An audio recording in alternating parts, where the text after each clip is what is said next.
Hello and welcome to Footy Judge Mo people. This is your counter view Wednesday. You know it is Spurs and Arsenal talk, but also we want to speak about Harry Kane as well. Big up everybody that joined us now. Hit that like button if you're just watching now. If you're watching this on the replay, like the video before you go on because you're in for a fantastic episode. Of course, we'll talk about Harry Kane killing Mbappe, and also we'll talk about Mohamed Salah is back. Is he a title decider for Liverpool? Can he win Liverpool the title? And also Mikel Arteta with the contract extension. Does he deserve a contract now? Or still people are talking about does he need to win something to stay at Arsenal? We'll talk about that stuff. Hit that like button, people. I'm here with two great panelists, two great guests, of course. Jacob, United States of America, and of course, Dan Potts from 12th Man Podcast. Dan, how's everybody doing this afternoon or this morning for Yeah, everybody? good man. Been rushing around, but I'm here. Apologies if it's made you a bit late, Mo, but we're here now and it's all good, man. It's all right. It's all right. Hit that like button, people. Jacob, how are you doing? I'm doing good. Good morning from sunny El Paso, Texas. Thankfully, Spurs got the 3 points, so I feel pretty good. Usually ends up being a all right beginning half of the week, and then second half of the week will be anticipation for Villa. But very happy to be here. Very blessed to share the screen with both you fine gentlemen. Hope everybody in the chat, if you're live or on playback, I mean, if you're not hitting the like right now, I really don't know what you're doing with your life. So you should question that. But big up everybody. Yeah. We want to start with Harry Kane, actually, yesterday. There's a lot of talk yesterday about Harry Kane. Is he the best striker to ever play in the Premier League and all this stuff? And is this his chance to win the Champions League?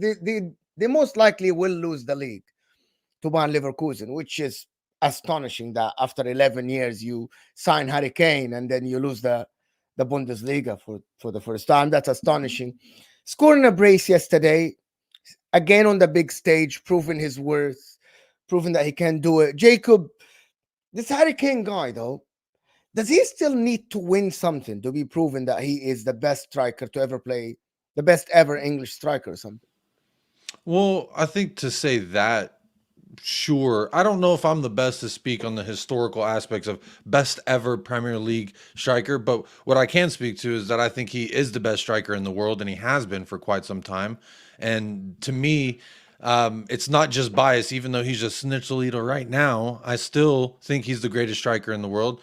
I think he's the most complete striker, and I just think it's evident. He's really Tuchel's job can't be saved, but he's doing his best attempt at that. I think it's interesting that you didn't mention Eric Dyer as well, Mo. Don't forget Tuchel signed Eric Dyer. All right, that's what this guy is a fraud. So I feel bad for Harry Kane. He thought he was leaving one mess to go to a complete just tapping. He thought he was going to putt, just knock it on in there. He didn't realize this was the wacky world of putt, and now he's managed under Thomas Tuchel, who said, "Give me Eric Dyer." There's hundreds of thousands of center backs in the world you could choose from, and he chose Eric Dyer. To me, that's an indictment on his talent ID. But I know you asked about Harry Kane. I just feel bad for the guy. I love him. He's one of my own. He's no longer with Tottenham Hotspur, but he's still. I think his talent outshines any of the lack of trophies, in my opinion. I've always said that for quite some time. Just because he's been at failing organizations, I don't think that that's an indictment of him or his talent as a striker. The fact that he's been able to score so many goals for Tottenham Hotspur side that, quite frankly, has been up and down throughout the years, I think that's pretty admirable. And he's still, I think he's leading all top 5 leagues right now in goals scored. So obviously, the numbers speak for themselves. Last year, in a very woeful side, he scored 30 Premier League goals. I thought that was pretty admirable as well. So to me, he's the best striker in the world. I don't know if I would. I'm probably not the best person to ask if he's the best striker in the history of the Premier League, because a lot of folks have been watching it a lot longer than I have. Before I was born, and some of these other strikers, some of the names you hear, even at my own club, Jimmy Greaves. I never watched Jimmy Greaves, but the numbers speak for themselves and the highlights speak for themselves. So to me, he's the best striker in the world. I would say that with pretty much 100% confidence. I'm not sure. I'm not sure if he needs to win something, to be honest. However, I can't consider you one of the best strikers without winning something. Even Alan Shearer won the league. Didn't he win the league once? At least Alan Shearer. So yeah, Blackburn, right? Yeah, the Blackburn title. You have to win the league at some time, but you have to win something. The guy had never won anything in his life, ever, which is very strange, to be honest. Big up everybody that joined from This Is Football, of course. Make sure to like the video. Spam Arnautovic in the chat. Arnautovic will dunk on Atletico Madrid while you guys play Sparta Praha in the Europa League. So be happy in Europa League. Enjoy Europa League year until you reach the Champions League next year.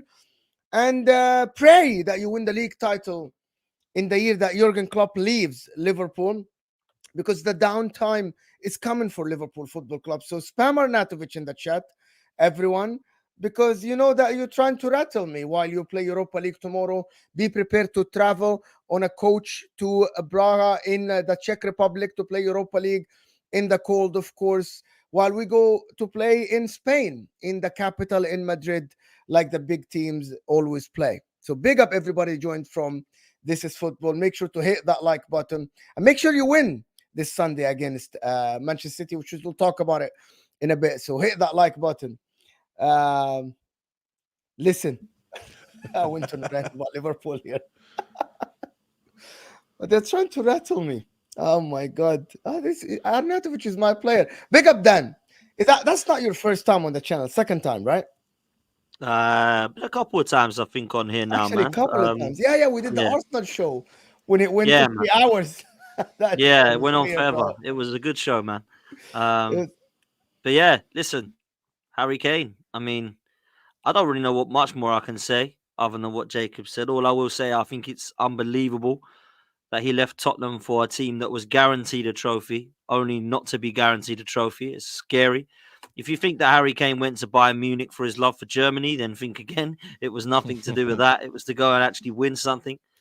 And to believe that he's now not going to is quite scary. To go out of the German Cup, to go out of, well, not go out of the league, but it looks like it's done. I think they're 10 points behind Bayern Leverkusen now, who are still yet to lose a game and absolutely flying. They've turned around the deficit in the Champions League, but I still don't know that they can go all the way and win it. But of course, anybody can if you're in that competition. But Harry Kane is now clinging on to that Champions League, man, because if he doesn't win that, this is another season of failure for him as a footballer in terms of success. Individual awards, I don't think he needs any more of them. He's completed that category already. You know, he is one of the greats, and individually he's won Golden Boot awards. It just kind of gives it even more of a kick in the teeth that this year's Golden Boot award is a cannon, which looks very much like our badge and the one on my chest. So I think it makes it a little bit harder. You weren't going to mention that. And listen, he's an unbelievable talent. When he was in the Tottenham side, I always was frightened. And when I play Tottenham now and I don't see him in that team lineup, it does feel good because he's an absolutely world-class talent. Is he the best striker in the world? I think he probably is, you know. I think he probably is. A lot of people will look at Haaland in terms of his numbers, and it's hard to debate against that. But if you look at what Harry Kane's been doing consistently ahead of Haaland in the last best part of a decade, you have to say, man, it's phenomenal, his record, and he's doing it again at the very highest level. Whether or not you think that Bayern Munich are doing well or not at the moment, it is still one of the highest levels because it's Bayern Munich, one of the biggest clubs in the world. So fair play to him personally. Extremely harsh for him not to take home a trophy potentially this year, but there still is the Champions League. But I just don't think they're playing well enough, Mo, even though they won last night, to have them near the top. I didn't think they were good. I don't think they were good. Do you think they can win the Champions League? No, I don't think they were good at all. I don't think they will, man. I looked at them this season against Manchester United. I looked at them in the Champions League. I've looked at them sometimes in the Bundesliga. I ain't seen much other than him scoring goals. I don't look at that side and think, wow, I see Harry Kane doing what he did at Tottenham. But it looks to me as if he's, at the moment, carrying a side that he never thought he'd have to be carrying, like he did Spurs in Bayern Munich. It's crazy. Like, it's real talk. Like, he's actually carrying a side that I thought were going to be guaranteed trophies. It is mad for me. And, you know, Musiala's a top talent. We've got some good players in that side. But, wow, I never expected this, man. If I may, I want to say that I kind of like it because Bayern Munich, for one, as an organization, are fraudulent. And I'll tell you why they're fraudulent. They thought they were going to come into Tottenham, grab one of our own, our best striker. And ever since I've been watching the sport, he's been Tottenham's best striker. And to me, they thought they were going to come in and lowball. They thought they could come in and get him for 75. Uli Hoeneß talking to the media like, "Oh, we had dinner at the Kane's residence, and they're courting us, and he can't wait to come to Bayern. He admires us. He loves us." He was out there twerking for Harry Kane. And that was before we left for Korea on the preseason tour. And the fact that he got him a day before the Premier League starts, to me, is an indictment of just their arrogance in the field. Because they are such a massive club, they thought they were going to come to Tottenham and big dick Daniel Levy, and that's just not the reality. Anyone who's negotiated with Daniel Levy knows he's going to get his, or you're not going to get nothing. And to me, it was that was an example. And the fact that we eventually got the deal to be, I think, over about 126 million. That's almost double what they were thinking coming in the original offer for 70. So to me, the fact that they're failing, I believe it's an indictment of them as an institution. And they've appointed Tuchel, and he's failing. It's just clear. Do you guys think he should have stayed in the opinion. Premier League? I actually thought he should have stayed in the Premier League. No, I didn't want him in the Premier League. What do you mean? I don't want to play against Harry Kane twice a year. I'm going to tell you why I think he should be in the Premier League, to be honest. I think he is 40-something goals behind what's his name? Alan Shearer, yeah? Yeah. If he doesn't win a trophy in England, he isn't going to be remembered as one of the greats. Alan Shearer won one Premier League. Alan Shearer sits at the table of analyzing games and all the stuff because he won the Premier League and he has the record, right? Harry Kane doesn't have trophies in England. That's a big problem. People don't understand. And you aren't, in the history books, you aren't going to be remembered as the guy who has the record. So what did you offer to football? I'm sorry. What did Harry Kane offer to English football? He never won a major trophy. He never won a trophy for England. Yes, he went to a World Cup semi-final, right? Yes, and a Euros. Like at the end, in 10 years' time, and Dan, you're an Englishman, right? In 10 years' time, he's gonna be remembered as one of the good strikers, right? He never won a trophy, never helped England win a trophy. He doesn't hold a record. What is there like? What is gonna be there to be remembered with? Like people are gonna sit and say what? Man. And it's a good question, and it's one I, as an Arsenal fan, I should be able to get on side with and banter with you, right? But I think if I was to put them all in 1 to 200 Premier League strikers, I think Harry Kane would be in the top 5 Premier League. I think Harry Kane would be alongside Thierry Henry, Sergio Aguero, Alan Shearer, and Wayne Rooney. I think they're the top 5 for me. You can put Andy Cole in there and Sheringham's and Hasselbanks and Drogba's and throw all these names at me. But in terms of the output, those are the 5 that I look at and I just think, okay, you had everything about your game. So I believe that there is definitely a side that you have to win things in football because that's essentially what it's about, right? Elite sport is about winning. But it isn't always just about winning because Matt Letizia was an incredible centre forward. But I don't recognise him as a flop. But he didn't win anything. He stayed at Southampton all of his career. But he was an unbelievable player.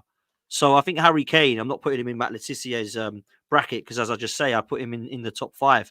But it is about winning games. However, if it was just about winning, I always use this example. Roberto Di Matteo would be a better manager than Arsene Wenger because he won a Champions League and Wenger never did. So it isn't just about, oh, I got that trophy now. Now I can be spoken about as the best in the world because otherwise Di Matteo would be mentioned up there with the greats and he's not, right? So for me, I think there's definitely a little bit of both. But Harry Kane, he needs to take a bow for what he did, to be fair. You say, Mo, he should have stayed in the Premier League. I don't see how this season just gone he was going to, because where would he be playing now? I don't feel potentially Chelsea, but Tottenham are never going to do business with Chelsea. I don't think Man United had the money, and that's the only other place he would have gone. Man City have got Haaland. He's never coming to us. He's never going to be a striker that Liverpool would have got for an outfit. Say again? Could have stayed at Spurs. Could have stayed at Spurs, and that was going to be that was going to actually be my question to Jacob. Like, would you have taken the money? Are you glad you did, or would you have just kept him for a year, go for a title push, which you could have done essentially, maybe if you needed to keep a few more players fit. But Harry Kane could have given you 20, 30 goals. You go for a bit more of a push towards where Arsenal are at right now, or Liverpool and City are at, and then you go for it and say, Harry Kane, thanks very much, been a pleasure. Now you decide where you go on a free. Like, what did Tottenham fans want? Look, there's a lot of people who thought that he should stay. I felt like he should stay, but I've always been under the notion that if a player doesn't want to be here, then I don't want him to be here. Because a player playing unhappy or playing where they don't believe, where they don't have that genuine belief that they can do something special at this club, then I don't really want them at the club. And for me, to answer your question easily, of course I would take Harry Kane on my side. Yeah, I just said he was the world's best striker. Who wouldn't want Richarlison, Harry Kane? I love Heung-min Son as the 9. I think he is the forward for our. He is the number 9 going forward that we need. But Harry Kane in this side, I think this season looks a whole lot different for Tottenham if Harry Kane's in this side. There's tons of chances that Richarlison missed. I just think his football IQ would be phenomenal in this Ange Postecoglou system, personally. So it's fun to think about what we would do, and I like to say, oh, if Harry Kane was in this side, we're for sure challenging with the likes of y'all. We're up there for sure 4th and pushing you guys to really challenge something. And that's all hyperbole at the end of the day. But I do think he's the world's best striker. To answer your question, I would absolutely love him at Tottenham back in this system to see how he would work, because the link-up play from the number 9 in this system is absolutely crucial. We saw that last weekend when Son went to the 9. His positional awareness is so much higher than Richarlison's, and Kane has that as well. Son's learned all that from Kane. So they used to work in such tandem together so well. They knew where each other was. Okay, see, that was never going to happen. But if Kane went to Liverpool, I think they're walking. If he went to Liverpool, I think it would have made a difference. Do you want? I'm not taking Kane in the Premier League. Arsenal, he's staying at Arsenal. He ain't would playing have for had anybody. 2 levels higher, right? If Harry Kane went to Arsenal, 2 levels higher. If he went to Liverpool, he would have added a lot to Liverpool, to be honest with you, because he suits the likes of Salah and these guys, right? I believe. And if he stayed at Spurs, you never know what was going to happen. With Ange Postecoglou, you never knew what's going to happen.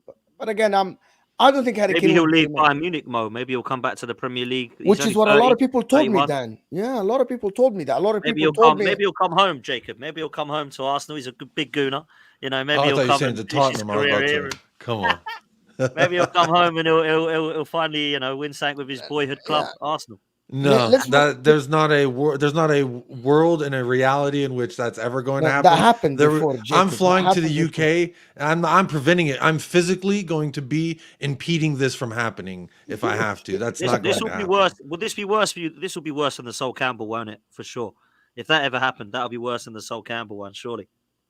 Yeah, I would say because we've had the peak of the player, right, and they're in their peak, and after this, it's all. Harry Kane has to capitalize on where he is now, because in 3 years, he's not going to be physically what he is now. And we just know that scientifically. I don't care how well you carry your body. I think it's just a natural deterioration. And there's not a world in which I would see Harry Kane playing for Arsenal. Harry Kane in the red. Harry Kane in the red, walking out of the tunnel at the Emirates in the Champions. I see it, bro. I truly Harry Kane. I believe it's already weird enough seeing him in the red for Bayern. I believe it now. I think he would come. I think if we offered the right, I think he would come. No, I don't think you would. There's no way. There's no way. I know Charlie Kane, that fraud, his brother, his agent, which is what I call the downfall of Harry Kane's career. Because if you think about it, Harry Kane could have pushed for a move, but the deal that he signed contractually, that Charlie Kane approved, his agent, if he doesn't sign that, he doesn't get locked in, and he gets to go to Man City when he wants to. He gets to go to these other clubs when he wants to. But because of the terms of the deal that his brother shortchanged him, that's what he gets. But no, he will never play for Arsenal. I refuse to believe that is a reality that we could live in, and I will prevent it from happening if I have to. Yeah, listen, last question is, Marco here is saying you don't have to be the best in the league or be the best team in the world to win the Champions League, guys. Yes, I agree with you. Guys, I wanted to ask people something in the chat. We have almost 400 people. Number one, I want to get to 200 likes. The like button is underneath your live chat. It's simple. It doesn't cost you a penny just to like the video. Both these guys' channels are in the description. 12 Man Podcast, of course, and United Spurs of America. And we'll go back to that as well again. But I want you guys to like the video so we can get to 500 people. Let's get to 200 likes. Do you guys like this? To answer this, Marco, if you are good in the league, automatically, I believe you are good in the Champions League, right? But you don't have to be the best in the league to be good in the Champions League. So I believe that you're right. Bayern Munich, at the end, the draw might help them and they might win the Champions League, or they might reach a final. It's a one-game off. Anybody can win it. You never know what's going to happen in the Champions League. You never know. But yes, Marco. But I wanted everybody in the chat to answer a question before moving on. Do you guys believe Bayern Munich can win the Champions League? Yes or no? Do you guys believe Bayern Munich can win the Champions League? No, not from what I've seen. Not from what I've seen. I mean, to answer the question, can they? Yeah, of course they can. Anybody can. But I just don't think they will, because I've seen the teams at the moment, and there's, I think, a few that look better than them. I actually think Arsenal look better than Bayern Munich right now. Things are crazy. Doesn't mean we're going to go win it. But Man City, likewise, are better, in my opinion. Real Madrid, I'd fancy over them. And I'd also fancy your boys, if I'm honest, over them, Mo. I really would. I think Inter Milan are the ones I would not want to face right now. So, listen, I don't see it, but it could happen, couldn't it? You know, they've got... And you know what? It's mad. We're talking about this topic. The reason it could happen is because of Kane, not because of Tuchel, not because of Musiala, not because of any of those guys. They have plenty of good players then. No, yeah, but Harry Kane's the one, man. They do, but Harry Kane's the one, man. Harry Kane's the one. It's astonishing that you're saying Harry Kane is the one when he's the only one at that club that never won a trophy. No, you're right. Right now, okay, let me word it differently then. He's not the only one that can win it because he's never won it. That's the wrong way to look at it. He is the reason that I would look at Bayern Munich and go, they've got a chance, because he's the one banging all their goals. So unless that dries up and puts me in the mud and I'm like, oh, I thought Kane could do it, but obviously he's bottled it again, I'm not going to say that until that happens. So I think he has over 30 goals in all competitions then. Something like What's he got? He has like 30 plus goals in all competitions. Crazy. Like this. Yeah. He is top talent, man. Top talent. He is. I love Harry Kane, to be honest. I just wanted to... I don't think it's all Harry Kane's fault, though, if Bayern fail. I would say when you look at last season, just give me a second here. So look at last season Bayern when they're going into the Champions League. I remember people when Kane was flirting with Uli Hoeneß, the Ho, they all said, "Oh, he wouldn't go to Bayern because they're not favorites to win the Champions League. He's not going to be, even the Bundesliga, that's not going to get him enough respect." This is what Spurs fans were doing to try and cope with Harry Kane potentially leaving, which I admit I was one of those. I held on to the very end and I kept doing the Ange Postecoglou. He's our player till he no longer is our player. And we all saw it played out. But look, my point in saying that is I think that last year, looking at them coming into this season, you would say, no, they're not favorites for the Champions League. But I argued the addition of Harry Kane and Kim Min-jae would lend me to believe that they could then be in at least a conversation for contenders for favorites of the Champions League. But I think the way that things have played out under Thomas Tuchel have showed that it's just not sustainable. But at the time, I think there's a lot of reasons to look at them. Joshua Kimmich is regarded as one of the great sixes in the game, and I think he was playing right back yesterday. And then you have Eric Dyer starting in a round of 16.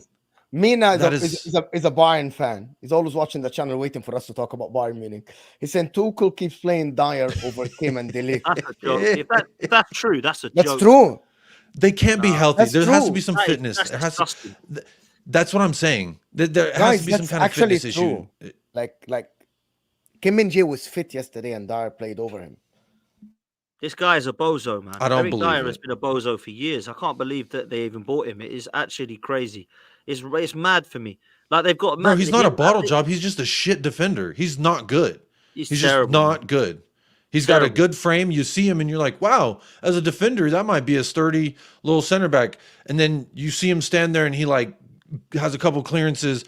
But honestly, over the years, I've seen him... Eric Dyer, I have cried and cried for him to leave my club for years and years and years. And the fact that he's starting at Bayern over Kim Min-jae, who all of Tottenham fan base last year would have bit your hand off for a Kim Min-jae. that's enough further. Thomas Tuchel's a fraud, bro. There's no other way of looking at it. Well, okay. He almost came to us, but Daniel Levy wasn't willing to fork out the extra $4 million, and we ended up getting Joe Rodon for 16. So don't talk to me about Kim Min-jae wouldn't come to Tottenham. He almost did. Not after the Napoli title. Why you're upset? We don't know that. Hey, he said yes once. What's his name? Shorty wouldn't say yes again. Hey, she likes my wit. She likes my charm. Talk to me nicely, Mo. She would. I think he would absolutely come to talk. He would have if we offered the right money. Money talks. Yeah, maybe. Listen, moving. I want to move on from Bayern Munich and the Champions League. Just 5 minutes on Kylian Mbappé. Best player in the world at the current moment. Anybody close to him at all why wouldn't he come to the Premier League then? Anybody close to him right now? I'd say Jude Bellingham because of what he's doing. It's just ridiculous what this kid's doing, man. Like to go to Real Madrid, to take that shirt number, to go, I'm going to be looked as the new Zidane, and what he's doing and delivering, scary right now. But yeah, I think Kylian Mbappe is the best player in the world.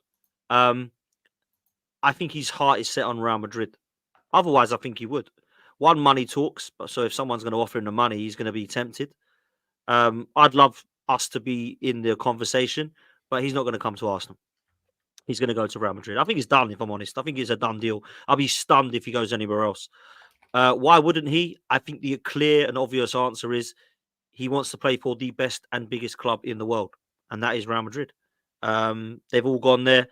There's rumours that they want to build the Galacticos again. It wouldn't surprise me if they come sniffing around some of the City, Arsenal, Liverpool players. Really wouldn't, because I believe that City, Arsenal and Liverpool have got some of the best players in the world in their squads. So it wouldn't surprise me if they come sniffing around those as well. So, yeah, man, that's why Mbappe is going to end up at Real Madrid, and I think he's going to ball out there. My question would be what their front three will be. Like, what are they going to do with their front three? Because they've got Vinny Jr., who's on the left at the moment. They've got Rodrigo on the right, and then obviously through the middle there at the moment, they've got Hostel, who's no good. Bellingham behind them. So I imagine Kylian Mbappe will go in the 9. Is that what will happen? I don't know. I have That's two what I think scenarios. would happen. I have two scenarios for this Real Madrid thing, to be honest. And I'm not saying that. Two scenarios, right? Number one scenario is Vinny Jr. on the right, Kylian Mbappe on the left, and Haaland up top. I believe if that doesn't happen, it will be Saka on the right, Kylian Mbappe up top, and Vinny Jr. on the left. And I'm not bantering. I genuinely believe that Saka will go to Real Madrid if you don't win the league. This season? No, this season then. No. As in, sorry, as in 2 seasons, yes. The next season. You know what I mean? Like not next season, the year after. The year after. I don't if you don't win the league, if you don't win the Champions League, I believe Saka might move on. I don't think he's your bright star. And would you blame him if he moves on to go somewhere else? No, I didn't blame Van Persie, Fabregas, Ashley Cole, Alexis Sanchez. I didn't blame any of them for wanting to leave. I would have gone as well if I had any ounce of ambition, because we didn't have any at the club at the time, right? What I would argue is that I believe that there's something different about Bukayo Saka. You might look at the others, Saliba, you might look at Martinelli, you might even look at some of the other players. Saka loves Arsenal. Like proper loves Arsenal. Now I know that doesn't mean you stay at the club forever, right? But that's my point. Like at some point, the kid will have advisors around him then and tell him, bro, you have to win. How old something. is he? 24, 22? He's 23. He's 23. At the age of 25. At that age, yeah. At the age of 25, people, if you haven't won. So, listen, he just signed an extension, Mo. Yeah. Didn't he? Hear me out. And I'm not saying this to banter Arsenal, because we're going to talk about Arteta, and people know that I'm praising Arsenal left and right at the current moment. I'm seeing Arsenal going forward and all the stuff. But he has been brought up at the club, right? And you have to win trophies. He's looking at Harry Kane. He's looking at how the media is treating Harry Kane, right? If he doesn't win trophies, right, at Arsenal this year, next year, his advisors around him will say, and this is Real Madrid with all due respect to every single club around the world. This is Real Madrid. I'm sorry, I'm not gonna sit here and let me come in there then. Let me come Go in. ahead. It's a debate. Like people think I'm bantering Arsenal, Dan. I'm not. No. I hear what you're saying. What you're saying is, if these young players at Arsenal get to a certain age and think, I ain't won anything, I'm going to move. That's going to be similar to what happened to Cesc Fabregas, to what happened to Robin Van Persie. They got to their 20s, late 20s, and thought, I'm going to have to go. Van Persie was nearly 30, I think, when he left for Man United, right? Saka's 22. So I don't think he'll be looking at Harry Kane's career thinking, I don't really want to be following that one at 22 years old. If he's 28, he might be going, I'm going down a Harry Kane route here where I haven't won anything. And I love Arsenal, but I've been here for 7-8 years now. I need to look at where I'm going next.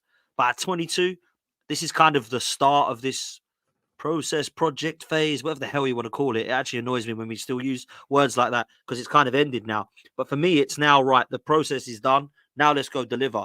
And you're right, Mo. If he doesn't deliver in 3-4 years, I think he might look elsewhere. Saliba will probably have his eye on elsewhere before him, because Saliba's not an Arsenal boy. Yeah, Saliba will look at Real Madrid or PSG or someone and go, That's really tempting me at the moment because I'm going to go win stuff over there. I don't know that Saka would do that as much as Saliba would that time.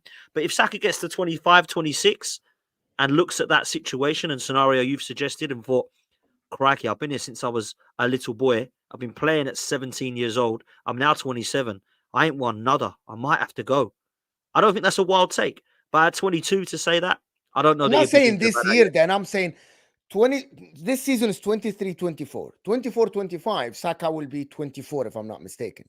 Correct. Going 25. At that time, Real Madrid are doing the Galacticos thing. I believe they're going to go to another forward within a year or two to complete the trio up top. It's going to be, the dream is Haaland for them. Everyone knows that, right? But if Haaland is not there, they might just look at what are the English guys.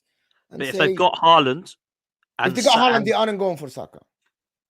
Yeah, if they got Haaland, Mbappe, and Vinny Jr., they ain't going for Saka.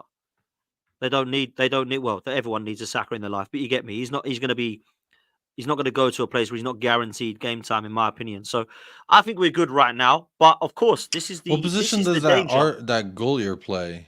Because I'm saying, like, in the future, this kid's 16, and they were talking about they're going to fast track him, and then he got that ACL injury, I think it was, before the season started. He might be another Odegaard, Jacob. He might be another Odegaard where he leaves and has to go somewhere else. Well, yeah. But I look at it, and like, sorry, Jacob. I honestly believe that this is the danger of youth projects, because we've already done 2 of these. Remember, at Arsenal, yeah, and they both failed because we had Van Persie and Fabregas. They left. We had Wilshere, Ramsey, Oxlade-Chamberlain, Theo Walcott, all youngsters. They all left. So this is the youth project 3.0 with the likes of Ødegaard, Martinelli, Saliba, Saka. And if it doesn't work and they don't win nothing in 4 years, maybe the scenario will happen. We as Arsenal fans hope that it doesn't repeat that. We hope we win. You want to give Arteta 4 more years? 4? No, I'm talking about the 2 that he's had. There's another 2 like that I was meaning. So... yeah, man. But that's what I'm saying. 4 more years. 4 more years. He's like, if they don't win anything in 4 years. And I'm like, 4? You think people will be patient for 4 more years? Nah, man.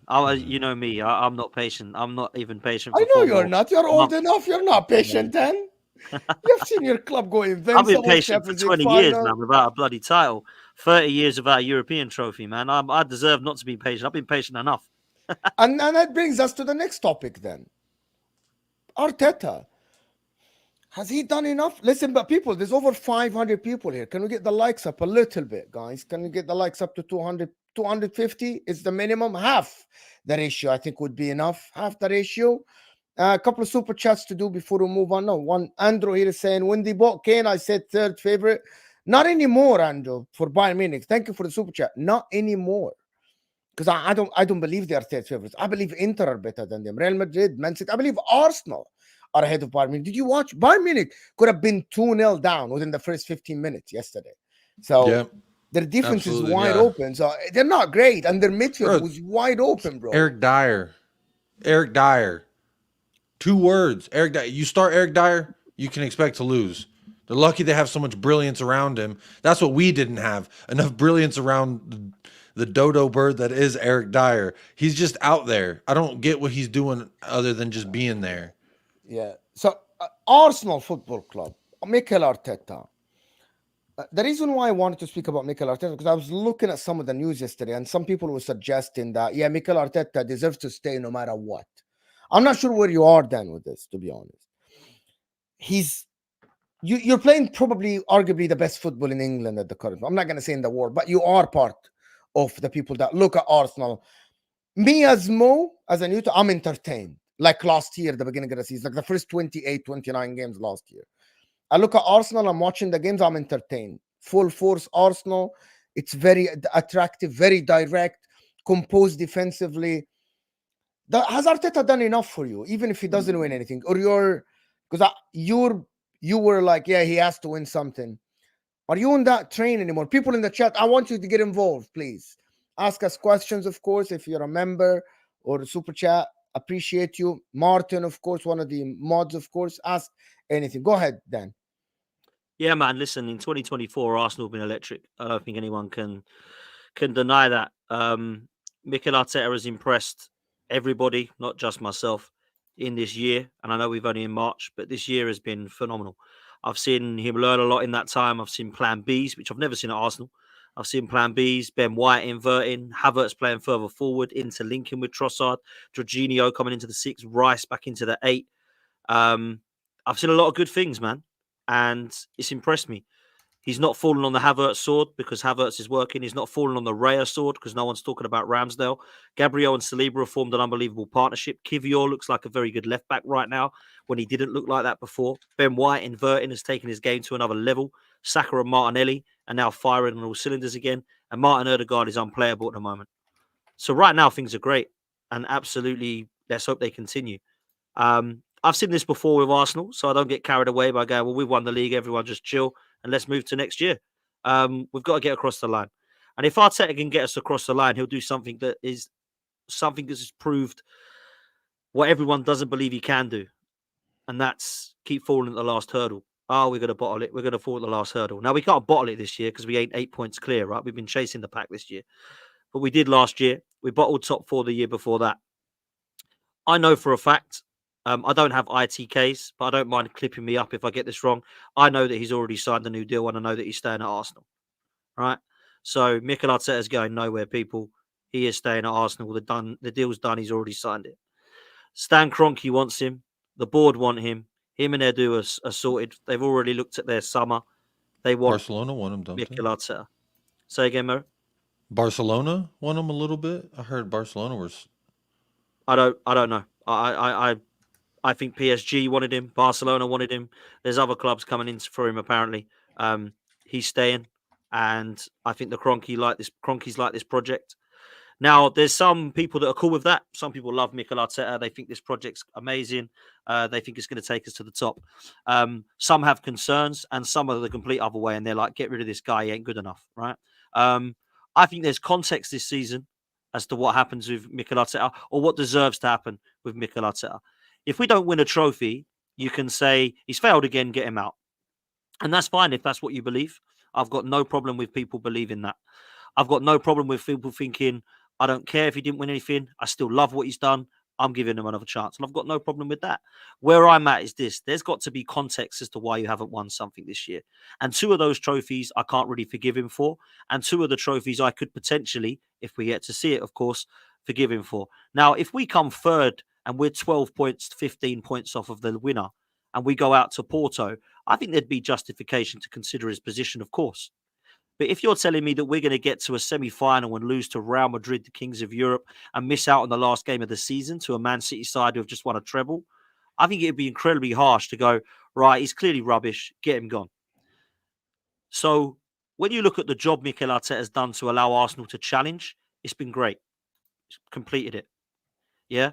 But when you ask him to actually deliver and get across the line, he's yet to do that. And I think until he does that, that's why people will say, I've got question marks still. And I don't think that's crazy, Mo, to sit there even now at this time where we're still playing the best football in the league. You've said we're looking very good. Things are looking like we could get across the line. We could do it this year. The signings of Rice has been good. Havertz is coming into play. Raya, we're not conceding goals. We're not conceding chances. All of this stuff's going great. But unless that wins you something, people always say, so what, mate? No one cares. And that's how we've got to shut people up. Ange Postecoglou plays very good football. There you go. There you go. He does play good football. But again, not going to win him anything this year. So that's where I'm at, man. So listen, we could be in the same position though, Jacob. Like we could play this beautiful football and we win nothing as well. This is the thing. You have to look at what you are after.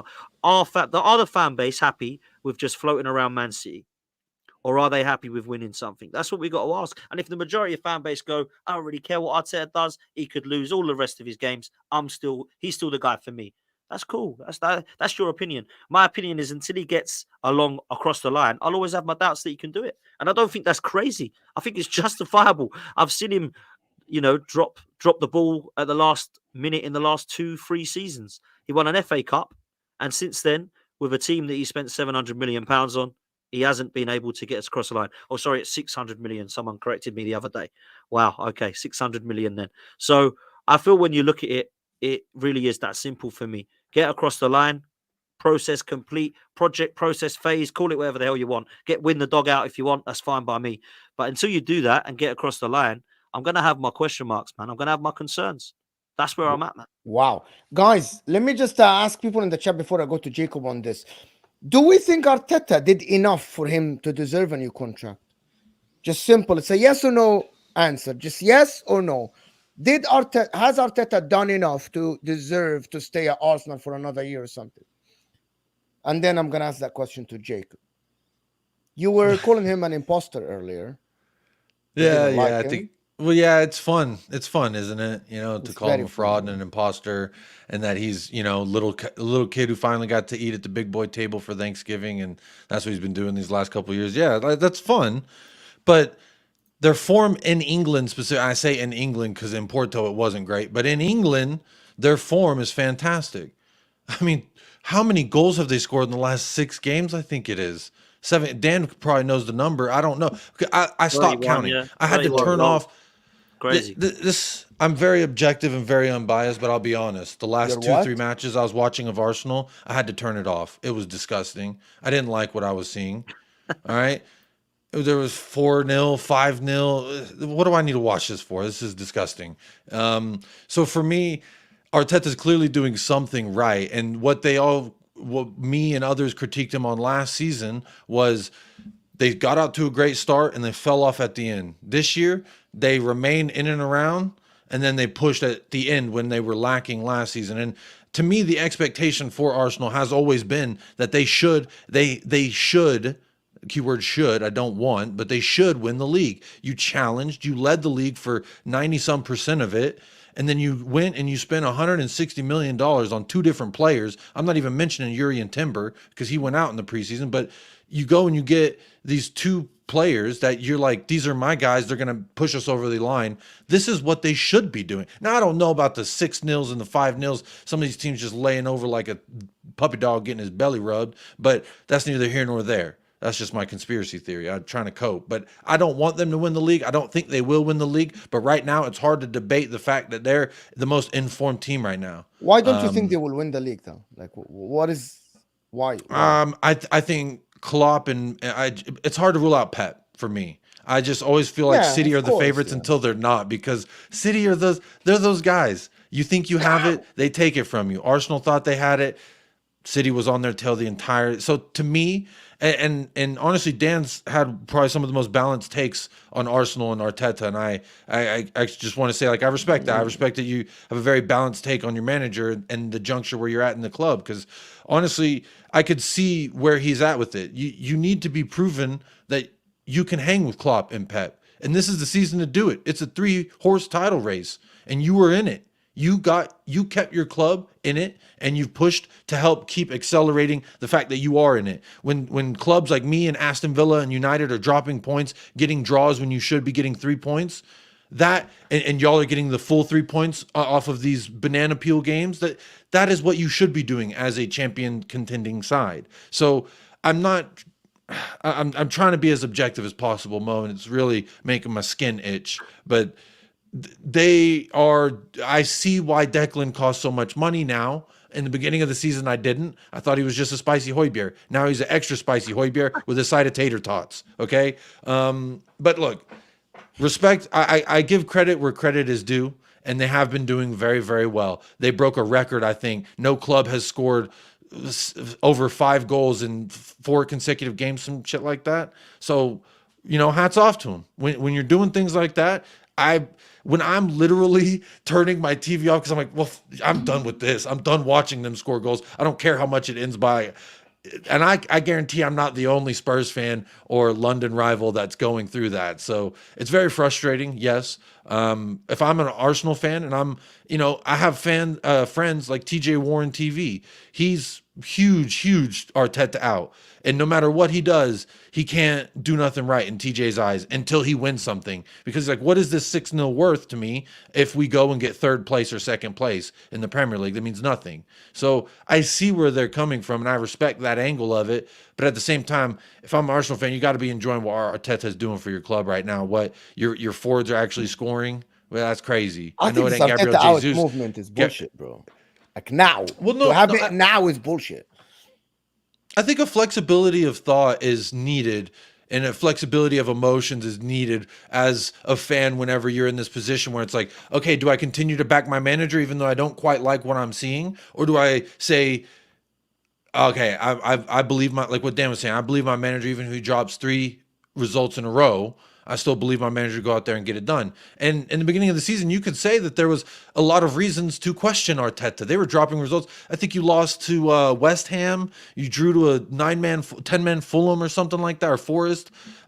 There was results that you would look at and say, that's not typical of a title contending side. So when looking at it from that, I could see why there's still that Arteta out, and it's always going to be there. But that is there should be, in my opinion, like, to a manager who's this is his 5th season, of course there should be the pressure. There should be someone pushing and breathing down your neck saying, look, I'm expecting this, I'm expecting that, because we've invested so much damn money, especially when you came in second and you drop 160 on 2 players. I think that should propel. That's just my most unbiased take I can give. What you're saying is right there, right? And I don't know, I like to get your opinions on this, Mo, as well. But for me, I think there's an era thing as well and a generational thing at Arsenal as well, because I was spoilt when I grew up, man. I won everything. And I've always held my club to that account and raised the standards to win stuff again. Not everything, but well, okay. I just have to put it out there. I'm sorry. I wanted to win everything, but I got a lot. I got a lot of trophies then, I should say. Just kidding. I look at it now, and I see the younger generation, which I've got no problem with. I want everyone supporting my club. That think top 4 is a real achievement because Arsene Wenger told me so. And that really winds me the hell up, because for me, top 4 is not an achievement. I don't go running around roundabouts when we get top 4. European football means absolutely nothing to me as an achievement. Taking part does not matter. It's about winning for me. So, I've always been one of those, I don't treat elite sport like football as a sports day where, do you know what? I know you didn't win anything, but it's taking part that counts. Don't worry about it. Do you know what I mean? Like, to me, I think there's a lot of Arsenal fans that treat Arsenal Football Club like their little nephew who's just come third in a sports race, in the sack race at school. It's like, there, doesn't matter. We'll go again next year, son. And I don't. I look at it, I hold them to account, because this is a ridiculously big football club, man. And this is one that should be competing for honours. We've waited 20 years. We've waited 30 for European, 30 for a League Cup. And yes, we've won FA Cups, and that's our trophy, 14 in a row. However, we've been chucking them in the bin the last few years. So I feel personally that we can win the league this year. We're showing the reasons why.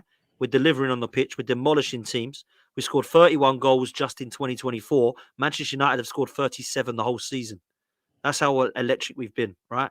So for me, I think we are on fire right now. Will it continue? Man, I really hope so, man.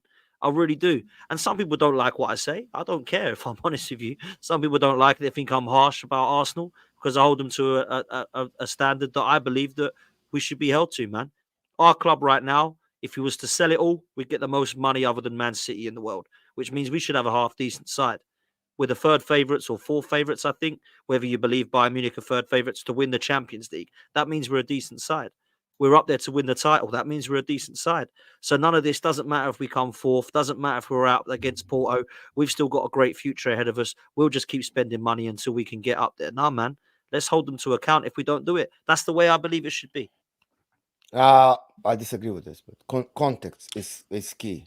Well, if he was like 2 years, if this was his 2nd year or something, or his 3rd year, I could see the opposite of what Dan is saying. But this is his 5th year. There has to be expectations. There has to be some kind of level of holding him accountable for his results. He went out of both League Cups. You got to fight against Porto at home, which you have a good chance for. Your form at home has been decent, but to say that, I don't know if they're 3rd favorites. Okay, can you tell me what the expectations are, like, in your opinion? You're a rival, right? What should the expectations be then? To win the league this year. And if they got 2nd last year. Okay, and if he doesn't, then if I was an Arsenal fan in the 5th year, I would say, how much money have we spent? How much time have we spent? I don't know. It's hard to say. If you come in 2nd again, then maybe you say you push on. But for me, I could see where it's the end of the road. Like, there's too much. If you don't win the league, that means you're going to be dropping results in the future. So to me, that I would have to sacrifice. I would say the expectation has to be to win the league. Jacob. So, hold on. That's not true, Jacob. I'm going to again. Context is key. The reason why I'm saying context is key with Arteta, and I've been very consistent from the first day of the season. I said if Arsenal hang on within the title race until the last day or two, and then you lose it by a point or 2 points or the last week, Arteta deserves credit because that's called progression. If he wins against Porto, goes against Bayern Munich, which is what there's a super chat that is coming, and I'm going to put it on the screen in a bit. If you go out to a Bayern or Real Madrid or an Inter or even Atletico Madrid, if Atletico Madrid knocks us out and you go to Atletico Madrid and you lose, context is key because these teams have more experience. I believe fans like Dan or fans like Northside or even other fans see Arsenal different than what the Cronkies are seeing, how the Cronkies are seeing Arsenal. The reason why I'm saying that, because every time Arteta speaks, I hear the comfort. I hear the backing from the board. I hear the talk about we built a young squad that can challenge for years. And a lot of people that say Arteta out believe that we can get a better manager that can work with the squad. That means it's Arteta's work that you're building on. You're building on something he did along with Edu and the Cronkies and the players, of course, that he developed. My point is, if he falls off 7, 8, 10 points at the end of the season, get knocked out of Porto, we'll talk about, he doesn't have the bottle. He failed. However, on the other hand, the guy is going in, playing the best football Arsenal have seen since the invincible year, since Thierry Henry, Ljungberg, and Robert Perez. Scoring goals left and right, even developing someone like Havertz, who everyone thought that it's not going to work. Yes, he's not making him R9, but he's making him doesn't look bad. The guy's scoring goals, moving, he's doing well, right? If he keeps this going until the end of the season, even by the way, even if he loses to Man City, by the way, because you are expected to lose to Man City, because people now are putting pressure on Arsenal and saying you have to go to the Etihad and win now. That's bullshit, right? You're just putting the pressure for the sake of the bullshit. You will never say that to any team, including Real Madrid now. You aren't going to tell any team in the world now that you're going to the Etihad and you must win. You aren't going to tell any team that in the world, right? But people want to put it on Arsenal, right? Arsenal can go and lose at the Etihad and still be within 2-3 points of the title. And if they go all the way to the end of the season, Arteta progressed because he fell off in game week 30 last year. It's as simple as that. So for you to sit here and tell me that he has to win the league, there has to be context to it.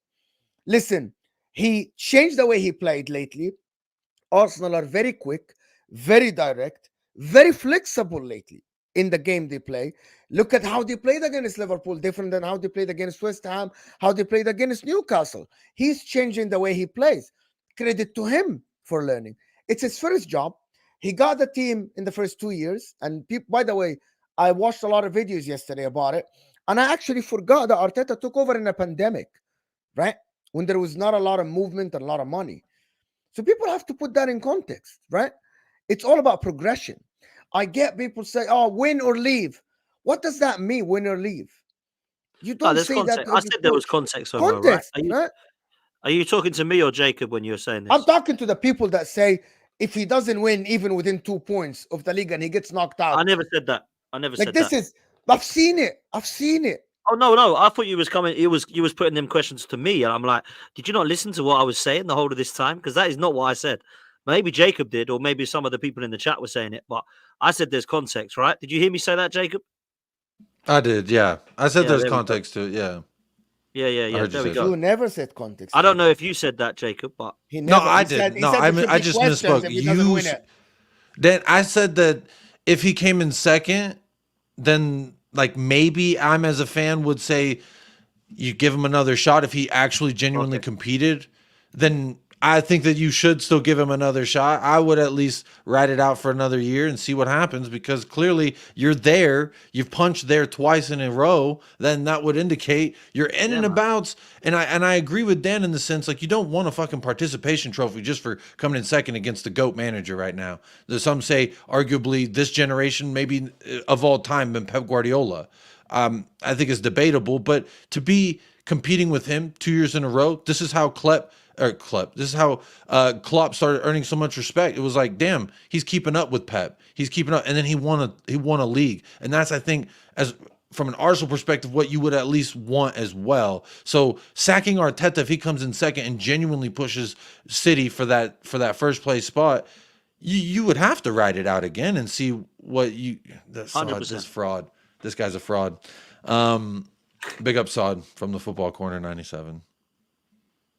Let me do a couple of these super chats because Mina here is saying, big up guys, big up guys. Dan, if you lose to Bayern in a quarterfinal where Arteta gets sacked, Kane does best against Arsenal. Also, are you worried about Ramsdale on the weekend? So let me answer that then. So big up to you, bro. If we lose to Bayern Munich in the quarterfinals, will he get sacked? Again, depends what we do in the league at the end of the season. Okay, no, he won't. And I'll tell you why he won't. Because the Cronkies will not sack him. The Cronkies will be happy and the board will be happy. So there's no way that he's going to get sacked. So that answers that. Harry Kane does best against Arsenal. Harry Kane will score against Arsenal if we get Bayern Munich. He always does. I'd expect it, if I'm honest with you.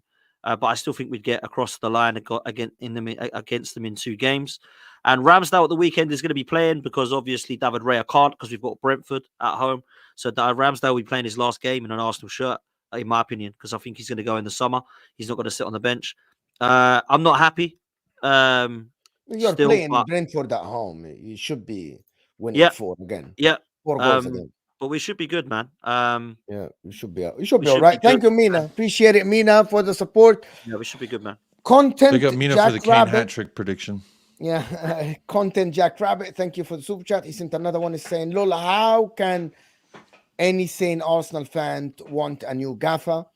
Well, some people believe. Here's the argument that people don't understand, which is I speak with Northside weekly, right? Probably twice. Here is his point, simply and straight. He thinks if there is another manager that increases the probability of them winning the title, he wants that manager instead of Arteta. It's very simple. And I understand his point. I just don't believe that manager exists at the current moment. I really don't.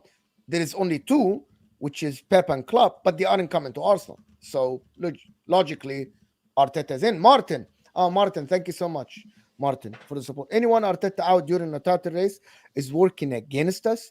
Wait till the end of the season, then go nuts. That's fair, man. Wait till May. I've always said wait till the end of May and see what we're at. We don't know yet. It's all up in the air. So that's fair from Martin, man. Because there are a lot of people that are like, just get him out now, can't deal with it. I don't really get that, man. Let's actually see where we are in May.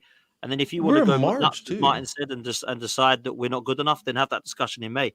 But let's just see let the season play out, man. We're in a real good place at the moment. It's exciting. 100%. Old heads always talking about I grew up in the 90s. I don't understand the super chat. But yeah, I grew up in the 90s. I was born in 1990. Yeah. I was born in 87. What is the super chat? I don't get it. I don't get it, but yeah, we are born early. We're all old heads, I think he's trying to say. Yeah, make us feel old. What was that for? I want to take that to Spurs a little bit. Well, this is going to be interesting. Ange Postecoglou. So, based on your logic, Jacob, where is the threshold with Ange Postecoglou then? I've always said 4 summer windows. I've said 4 windows before the expectations. 4 windows, including the last one. We've gone through 2 right now, so he's got 2 more. 2 more, and then what? Once he's had 2 more, what is it? Once he's had 2 more windows, and then the expectations will be get me results in every fixture you play. That's just the end result. Like this is very abroad. Like this is very like. You gave Arteta expectations. What is your expectation? I gave expectations for this season because he's in his 5th season. Ange is about to finish his 1st season. I look around the league and look at the top 3 title contenders right now. First year, 8th, 5th for Arteta. And they've stung with it and they got 2nd. Klopp, 8th in his 1st season. That's 2 managers in the title race right now that got 8th in their 1st season. Now we're talking about a top 4 race. I'm not talking about a top 4 race. Mo, you keep trying to drag me into this top 4 race for Spurs, but I know what you're doing. You are in a top 4 race. I'm not dragging you. I know we are. But again, Cable says that you're playing Villa this weekend. It's not me. But bro. my point in saying that is this European football means nothing to me. I told you on this last show that we did together that getting Champions League doesn't lure. We got Fraser Forster. We got Ivan Perisic on a free. We got Jed Spence. And you're talking to me about the lure of Champions League football and the talent level that it brings to the club. Bro, miss me with it. Like Dan, I agree with him completely. I don't want to just be, thanks for inviting me to the party. Like I get to have fun and then I go out to Milan with Oliver Skip and Papa Matasar in my midfield. You know what I'm saying? Like, what does that mean to me? My wallet don't get fatter. You're not solving the problem at this institution. You're giving me $100 saying, here you go, help pay rent. Well, maybe that helps this month. What does it help next month? Nothing. And to me, getting Champions League football from Spurs this year, that tells the board, job done. You did it. Minimally invest again, and we go again and get Champions League next year. That's what that tells the board. So by us falling out of the top 4 race may actually be a good thing for Spurs. I'm not saying it's going to happen because I think we're actually going to continue to get results this season. You're doing the Man United thing. No, I'm not. I'm doing the Jacob thing. I'm talking as myself. I'm not the Man United thing, which is I don't want to get top 4. I don't want to get Champions League so Ten Hag can get sacked. So you do want to get top 4 so the board will invest. That's your logic. 23 years of this board not investing. Not investing properly. Not investing. That's why I caveated by saying not invest properly. Our record signing is Tanguy and Ndombele. How much money you spent last summer? I'm talking about our marquee signing. Our biggest purchase in our history of a club is Tanguy and Ndombele. You spent last summer. I'm not an accountant, but I'm telling you right now, when your record spent is on Tanguy fucking and Ndombele, there's a problem with your club. When a manager comes out 2 weeks after you sign a player saying, I didn't want this guy, there's a problem at your club. Now we are slowly fixing those problems. We are slowly getting more people between Daniel Levy and the footballing decisions, Scott Munn, Johan Lange, and some dude whose last name is Anderson. So yes, he did do that. Thank you, Daniel. Keep separating yourself. Just go hang out with Joe Louis in the fucking Bahamas, tax evading. I don't give a damn. All right. But I'm saying the more people between him, but this has been a problem at the club for a long time. So for me to go into next summer thinking that if we get Champions League football, Daniel Levy and Joe Louis in the Bahamas are going to say, let's keep investing in this. No, they're going to say, wow, look at the profit we made. Very nice. Let's do that again next quarter. That's what it is, Mo. You've been in enough business meetings, I'm sure. Excel sheets. When people are just looking at numbers and their little graphs and their cells, all they want to see is big green monies. Yes, monies. They don't care about, hey, we need to build a squad. We have no actual fullback that can play inverted fullback if Porro or Udogi go out. Richarlison is not the number 9 that we need, right? Kulusevski, they activated his release or the contract. They bought him and then they appointed Ange Postecoglou. And now we're just trying to figure out what to do with him.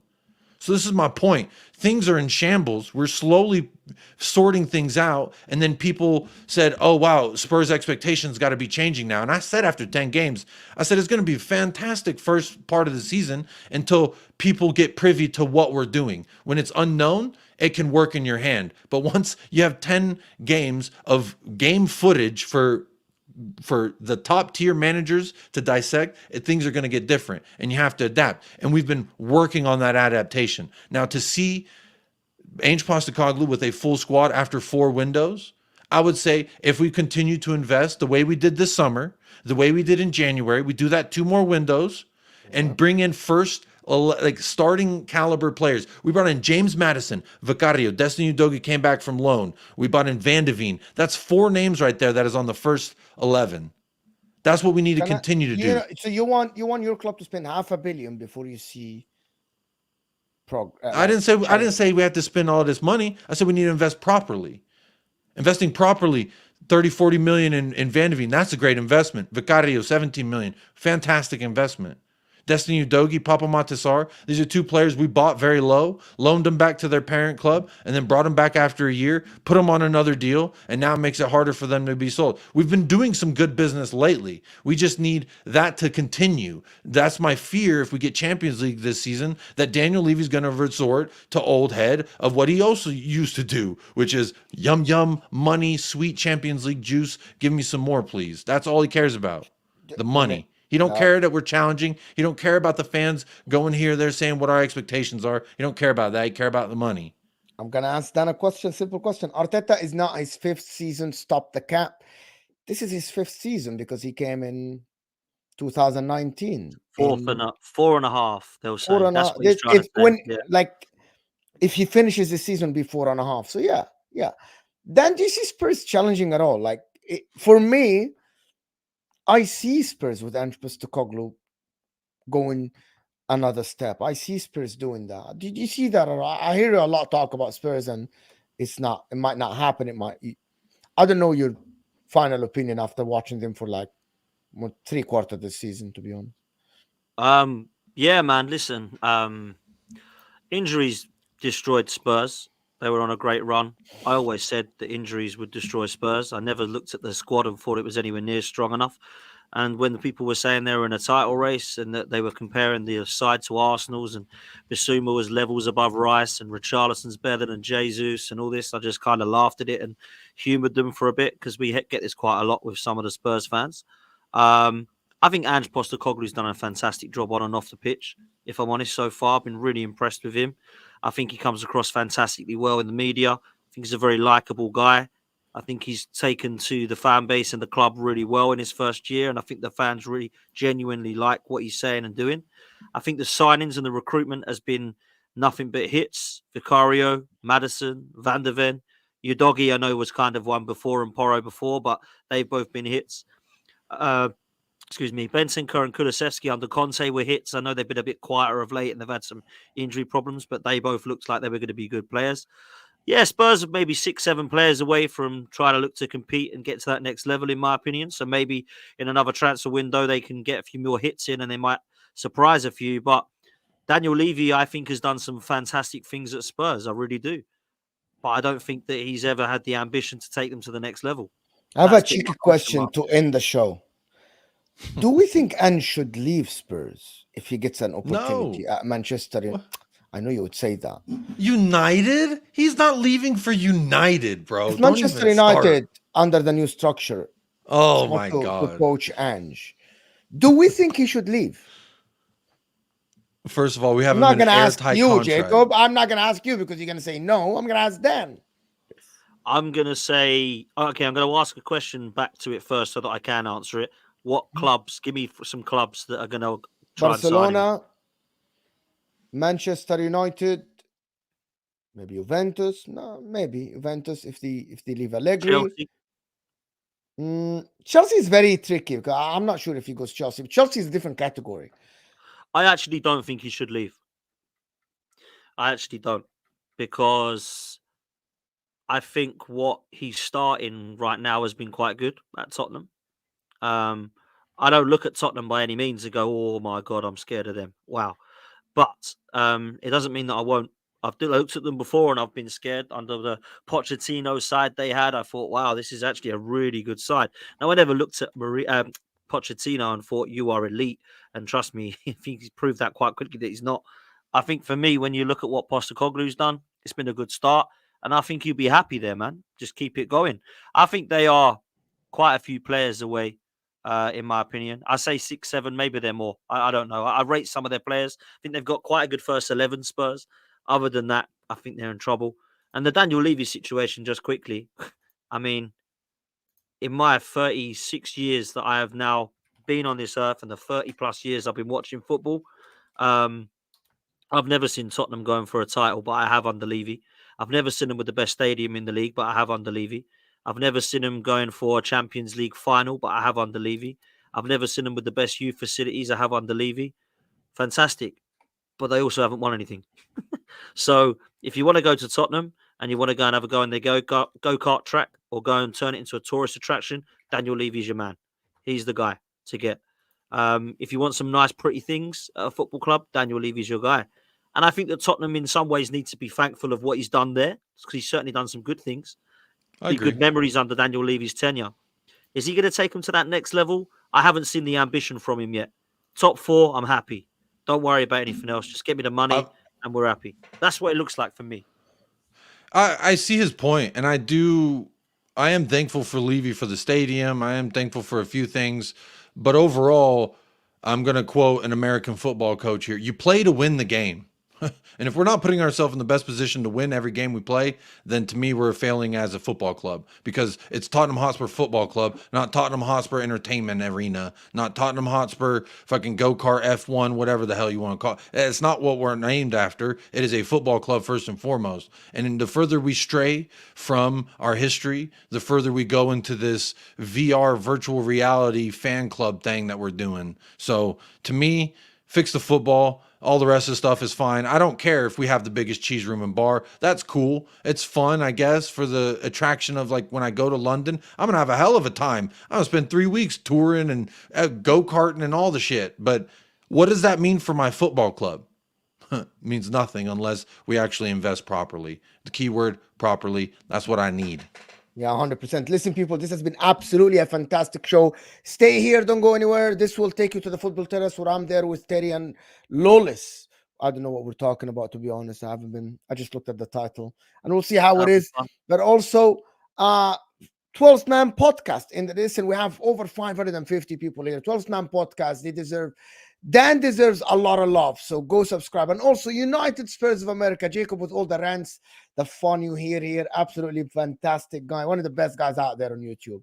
Jacob, of course, with all his talk about Spurs and Arsenal and all the other clubs. So, guys, I'm pretty proud. I was objective today. I'm pretty proud of myself. Dan does this to you. Yeah. That was absolutely one of my favorite episodes, to be honest. Guys, and we can get to 400 likes. There's 550 people here. We can definitely get 400 likes. The like is underneath your live chat. Thank you, everybody that watched us. 12th Man Podcast in the description. United Spurs of America. 1 click away from your subscription.